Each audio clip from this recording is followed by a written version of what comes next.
Tidak bisa disangkal saat ini sudah terjadi krisis pangan di berbagai wilayah dunia. Kali ini, masalah kekurangan pangan ini menjadi masalah serius karena dunia dipukul dari dua arah. Pertama dipukul oleh climate change, yang kedua dipukul oleh Rusia. Rusia menggunakan pangan sebagai senjata. Selain perang militer yang terjadi saat ini, juga terjadi perang ekonomi di mana Rusia diberikan sanksi ekonomi serta diembargo. Kemudian perang keuangan dengan cara bayar rubel berbasis emas. Dan sekarang Rusia menggunakan pangan sebagai senjata perang. Memang beda perang melawan negara berdaulat dibanding dengan berperang melawan negara yang belum berdaulat di mana pemimpinnya pada belum memahami geopolitik dunia plus belum menjalankan peran geostrategi negaranya secara mumpuni. Sahabat semua, video narasi kali ini didukung oleh ATM Dinaran, di mana rupiah Anda di Dinaran bisa menggunakan ATM untuk bertransaksi, di mana nilai rupiah Anda setara dengan nilai emas Anda. Dengan ATM tersebut, rupiah Anda bisa ditarik tunai di ATM GPN dimanapun dan digunakan sebagai alat bayar edisi dengan minimum rupiah senilai 3 gram. Maka ATM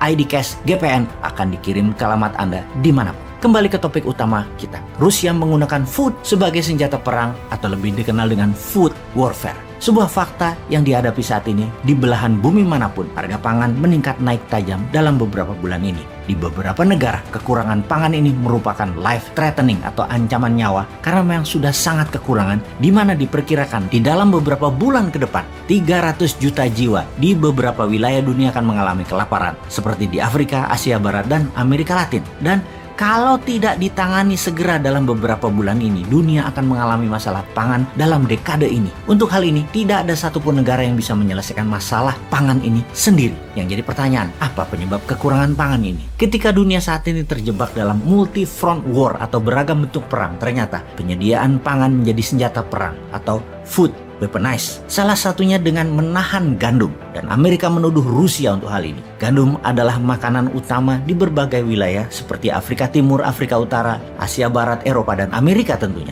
Biden kemudian menuduh Putin untuk memenangkan perang. Putin membuat dunia kelaparan. Antony Blinken, Menteri Luar Negeri Amerika di PBB, mengatakan perbuatan Rusia menyerang dengan menahan ketersediaan gandum dan grain memukul pangan dunia hingga minus 10% pengaruhnya dan membuat naik harga pangan dunia hingga 15% dalam waktu 3 bulan ini saja. Juga akan membuat 300 juta manusia kekurangan pangan di dunia akibat langsung sebagai sandera perang Rusia di Ukraina ini. Setidaknya saat ini 40 juta warga Ukraina sudah kelaparan. Jadi bagaimana sih cara militer Rusia memainkan food supply dunia ini? Salah satunya adalah menahan persediaan pangan di pelabuhan Rusia dan Ukraina. Tinggal Odessa, kota pelabuhan yang belum ditaklukkan. Mariupol sudah berhenti operasi pelabuhannya. Kemudian membom seluruh jalan darat yang terkoneksi dari dan ke Ukraina. Rusia menarget 40 juta warga Ukraina kelaparan, di mana negara tetangga plus NATO terpaksa menyediakan pangan yang saat ini tidak ada stoknya. Ada lebih 28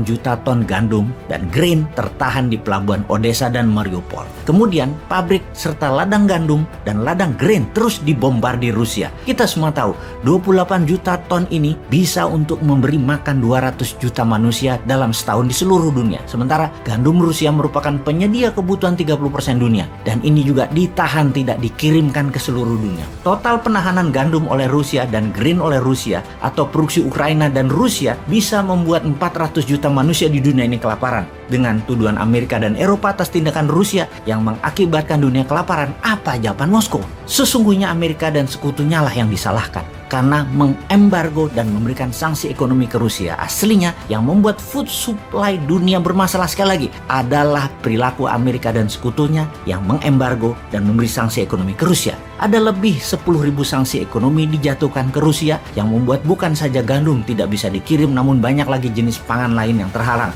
terdisrupsi ketersediaannya dan distribusinya. Ukraina Rusia penghasil biji-bijian, gandum, jagung, dan minyak bunga matahari yang sangat mempengaruhi dunia. Ketika Guterres, Sekjen PBB, minta Rusia melepas produk-produk tadi, Rusia minta sanksi ekonomi ke Rusia juga dicabut. Sebuah tawar-menawar yang setara dan kejam tentunya. Itulah tindakan negara berdaulat. Tidak bisa ditawar dalam arti sebenarnya. Medvedev, wakil Rusia di PBB yang juga mantan presiden Rusia, mengatakan nggak adil kalau kalian mengsanksi ekonomi rakyat Rusia tetapi kalian minta lepas pangan untuk kepentingan kalian. Itu tindakan dan permintaan yang aneh aneh. We are not idiot. Kalimat "kami bukan orang bodoh" merupakan ucapan tantangan kepada sekutu dan kepada NATO. Semua ini membuat jutaan manusia beresiko maut. Seharusnya food bukanlah senjata untuk membunuh manusia dan bukanlah senjata untuk jadi alat tawar dalam perang. Namun itulah yang terjadi saat ini. Disinilah pemimpin kelas dunia harusnya hadir, menyelamatkan pangan dunia. Karena mungkin kalau pemimpin memahami arti geopolitik dalam perang pangan ini dan kekurangan pangan ini,